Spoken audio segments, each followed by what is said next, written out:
ओम नमो भगवते वासुदेवाय।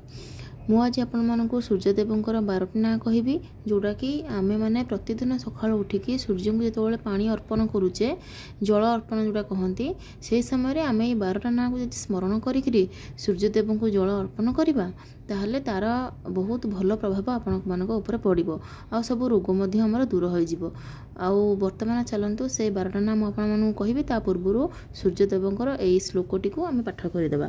ओम सूर्यं सुंदरं लोकनाथं नृतं वेदांत सारं शिवं ज्ञानं ब्रह्ममयं सुरेशमलं लोकैकचित्तं स्वयं इंद्रादित्य नराधिपं स्वयं गुरु त्रैलोक्य चूड़ामणि ब्रह्मा विष्णु शिव स्वरूप हृदय वंदे सदा भास्करम। वर्तमान सूर्यंकर 12 नाम आम पठन करवा।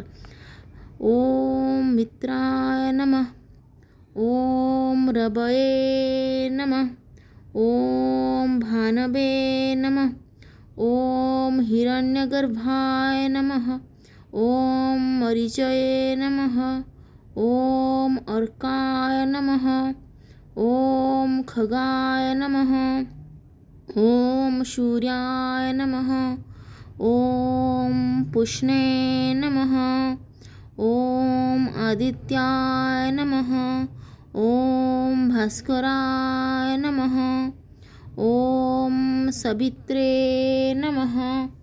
वर्तमान आम ये 12टा ना को आम सब स्मरण करके सूर्य देवता को जल चढ़ाइबा सकाळे आमर पूजा कर सारा पर आउ वर्तमान यहाँ कले आमर कौन उपकार हम से विषय जहाँ लिखाई मुझे पढ़ी कि शुणाऊँगी। सकाळे सूर्योदय पूर्वर यही मंत्र जप कले अद्भुत शक्ति स्वास्थ्य और सामर्थ्य लाभ करा जाई पारे। चक्षुर समस्त रोगर मुक्ति मिलवा संगे संगे दुष्टि शक्तिर उन्नति घटे।